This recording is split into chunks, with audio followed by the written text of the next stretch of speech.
There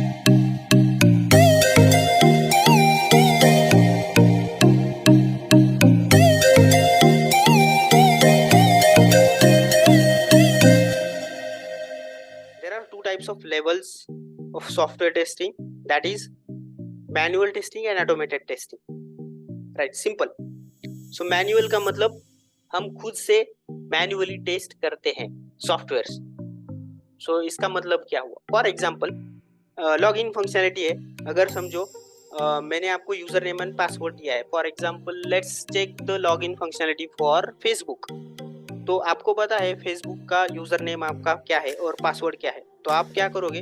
you will visit the Facebook application into your browser and enter your credentials, that is user name and password. अगर correct होंगे तब वो log in होगा. Right, तो अभी हम करेक्ट ही डालते हैं. अगर समझो बाय मिस्टेक कुछ स्पेलिंग मिस्टेक हुआ यूजर नेम में या पासवर्ड में, तब एप्लीकेशन क्या बोलता है Facebook? Your credential are not correct or user name is not correct or password is not correct, to be specific. ऐसा कुछ तो आपको रिस्पॉन्स दिखेगा पेज के ऊपर. ऐसा कैसे पॉसिबल है? वो क्रॉस चेक करता है, इसीलिए तो वो वैलिडेशन वहाँ पे लगा है. राइट, सो ये सारी चीज़ें हम मैन्युअली चेक कर रहे हैं.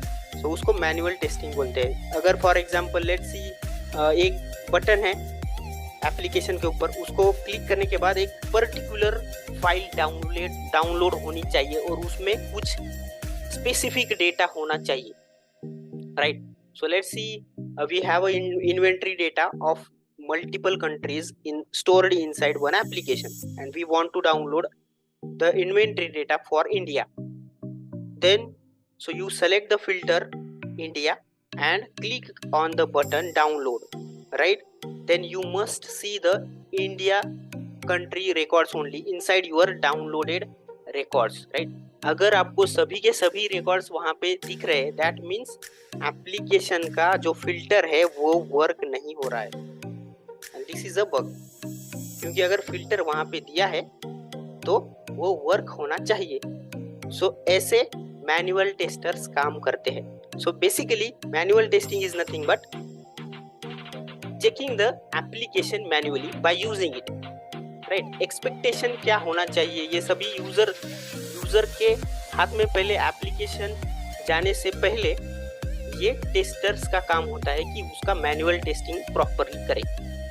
तो आपको अभी मैनुअल टेस्टिंग क्या होता है ये कंसेप्ट क्लियर होनी चाहिए.